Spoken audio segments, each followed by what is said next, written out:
So we've been working on our breathing recently as a prerequisite for core activation and proper core activation. So today we're going to work on activating our core correctly, and then some exercises and progressions from there to strengthen your core active completely.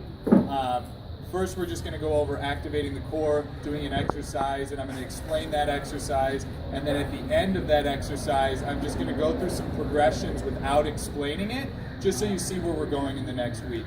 So what we've been doing so far is we've had our legs up, we've been breathing down, diaphragmatic breathing, activating our core.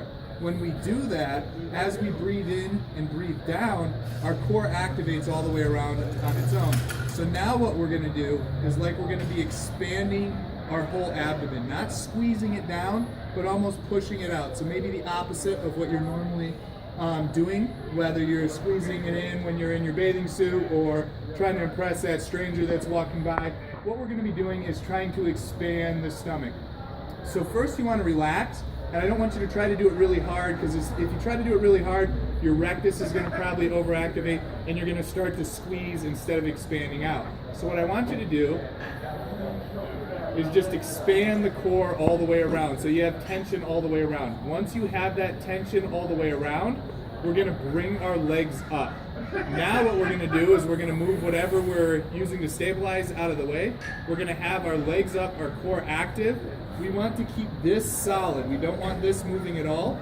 So then we're going to bring our arms up, and we're going to do opposite arm, opposite leg, but we want isolated movement in the hip and isolated movement in the shoulder. We want no movement through the core. We don't want any shrugging of the shoulders. We don't want any shrugging of the hips. So once we're there, we're just going to do the isolated movement with keeping our core active. And we're going to do one arm and one leg without letting this move at all. And then we're going to switch back and do the other arm and the other leg. We're not going to go as far as we can, because if you see, when I go as far as I can, I start to disassociate my core.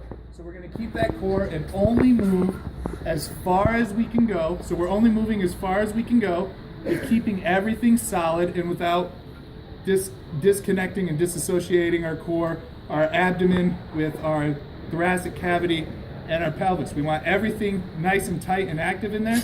So we're just going to keep that all together and only move as far as we can. Now what I'm going to do is just go through some progressions to what we're going to be doing in the weeks to come, just so you can see where we're going to be going.